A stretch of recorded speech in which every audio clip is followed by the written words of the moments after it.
அண்ணா சாம்பார் சாம்பார் அப்புறம் வேற இருக்கு. சாம்பார் குருமா இருக்கு ரொட்டிக்கு.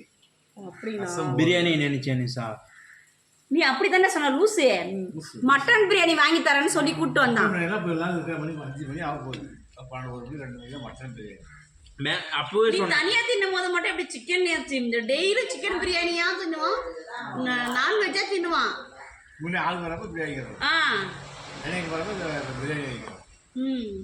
டெய்லி எதுக்கு இடையில வந்து போன்ல கேட்டா ரெடியாக சொன்னா இன்னைக்கு மட்டன் ஒரு சாப்பிட்டேன் 3 மணி நேரம் பண்றது. அப்புறம் எப்படி லேட் ஆயிடுச்சு சொல்றது. நாளைக்கு ரைஸ் அதிகமாக வச்சுடோ, ரைஸ் அதிகமாக வச்சுடு. சாப்பிட்டு மணி கொஞ்சம் சாப்பிட்டுட்டு எடுத்துக்கிறேன். நான் ஆம்லேட் இருக்கா வேணுமா? உனக்கு? எனக்கு வேணும் ஆம்லேட். உனக்கு வேணுமா தம்பி? 3 ஆம்லேட்.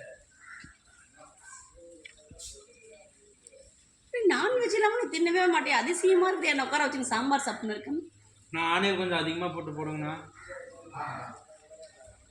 வரும்போது மீன் வாங்கி கொடுத்தான், அதனால இப்போ சாம்பார் சாதமா.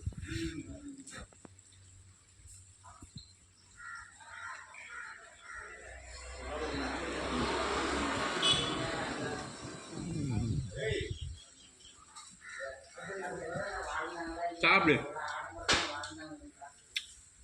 சரியா? வெயில்ல போயிட்டு பாரு, வெயில்ல அப்படியே கூட்டு போய் ஏன் சாப்பிட்ட உடனே தொண்டையில் அப்படியே எரிஞ்சுக்கிட்டே போகுது, அப்படியே எரிஞ்சுக்கிட்டே போகுது. நீ டெய்லி பிரியாணி சிக்கன் ரைஸ் அப்படி சாப்பிடு. அல்சரோ இருக்கும். அவங்க 10 வச்சு போட்டு